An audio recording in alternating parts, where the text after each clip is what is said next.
Mr. Secretary, I'm not sure you heard the sigh of relief through this hall when we were just listening to what I would interpret as a message of reassurance, of partnership. You spoke of intertwined relations between the United States and Europe. Reminds me of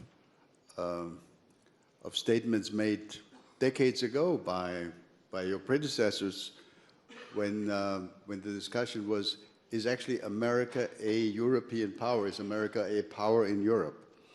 Thank you for offering this message of reassurance about our partnership.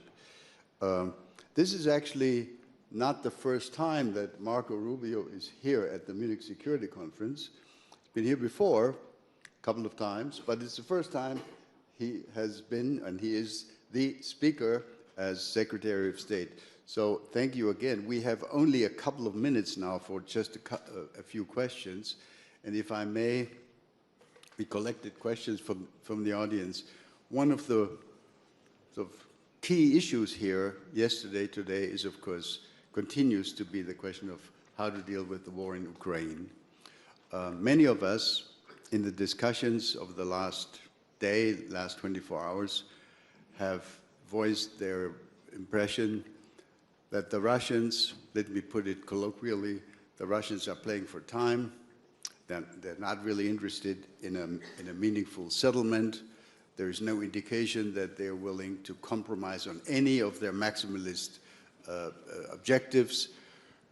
Offer to us, if you could, your assessment of where we are and where you think we can go.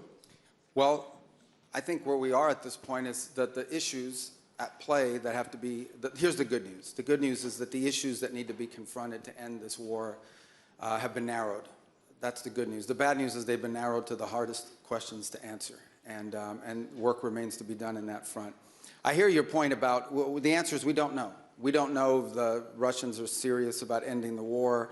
They say they are, and under what terms they were willing to do it, and whether we can find terms that are acceptable to Ukraine upon that Russia will always agree to. But we're going to continue to test it. In the meantime, everything else continues to happen. The United States has imposed additional sanctions on Russia's oil. In our conversations with India, we've gotten their commitment to stop buying additional Russian oil. Europe has taken its set of steps moving forward. The Pearl program continues, in which American weaponry is being sold for the Ukrainian war effort. So all these things continue. Nothing has stopped in the interim. So there's no buying of time here in that regard.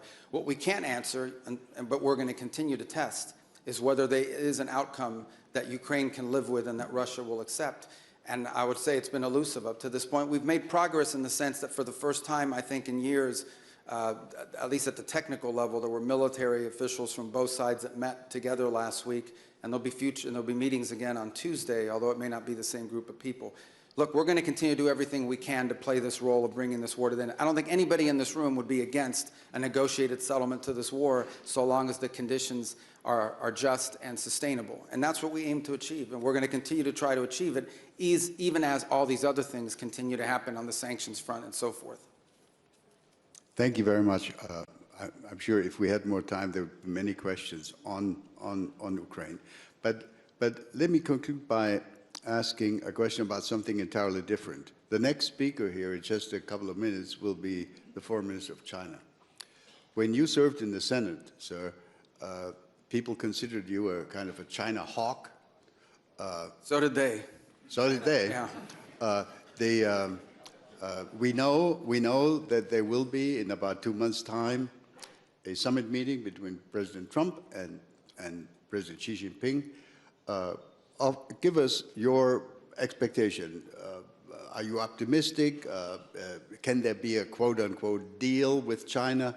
What do you expect? Well, I would say this. The two largest economies in the world, two of the big powers on the planet, we have an obligation to communicate with them and talk, and so do many of you on a bilateral basis as well. I mean, it would be geopolitical malpractice to not be in conversations with China. I would say this, because we're two large countries with huge global interests, our national interests will often not align.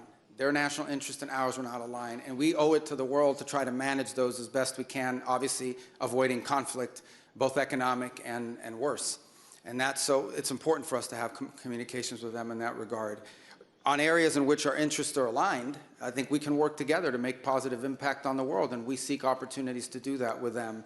But we have to have a relationship with China, and many of the countries represented here today are going to have a relationship with China, always understanding that nothing that we agree to could come at the expense of our national interest.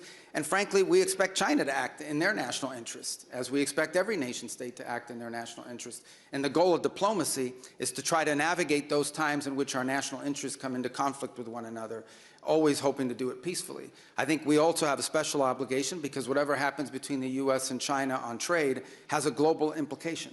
So there are long-term challenges that we face that we're going to have to confront that are going to be irritants in our relationship with China. That's not just true for the United States, that's true for the broader West. But I do think we need to try to manage those the best we can to avoid, unnecessary friction if it's possible. But no one is under any illusions. There are some fundamental challenges between our countries and between the West and China that will continue for the foreseeable future for a variety of reasons. And it's some of the things we hope to work together with you on. Thank you very much, Mr. Secretary.